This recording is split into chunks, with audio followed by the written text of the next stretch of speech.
Jemaah haji yang menggunakan surat perjalanan laksana paspor atau SPLP diminta untuk melapor saat tiba di Bandara Jeddah atau Madinah, Arab Saudi. Panitia penyelenggara ibadah haji mengimbau jemaah yang menggunakan surat perjalanan laksana paspor atau SPLP untuk segera melapor kepada petugas tibanya di bandara.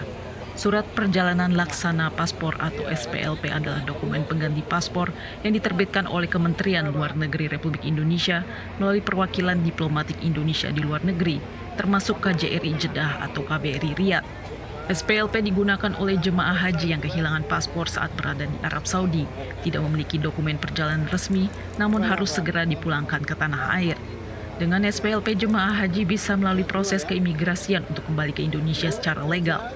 Dokumen ini dilaporkan dan disahkan oleh Kementerian Haji Arab Saudi di bandara agar jemaah dapat melintasi pos imigrasi tanpa kendala.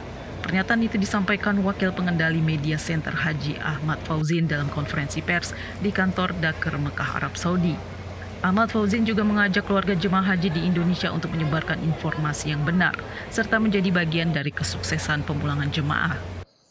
PPIH akan membantu jemaah haji untuk meminta pengesahan SPLP ke Kementerian Haji Arab Saudi di bandara. Laporan dan proses ini penting agar pemeriksaan keimigrasian jemaah haji Indonesia yang menggunakan SPLP dapat berjalan lancar dan sesuai dengan prosedur yang ditetapkan. Hingga Sabtu 14 Juni 2025 tercatat 19 kloter dijadwalkan pulang ke Indonesia melalui Bandara King Abdul Aziz di Jeddah dan Amir Muhammad bin Abdul Aziz di Madinah. Kloter yang kembali hari ini berasal dari berbagai embarkasi seperti Jakarta, Surabaya, Makassar, Solo, dan Medan. Labbaik Allahumma labbaik, labbaik la syarika laka labbaik, innal hamda والنعمة لك والملك لا شريك لك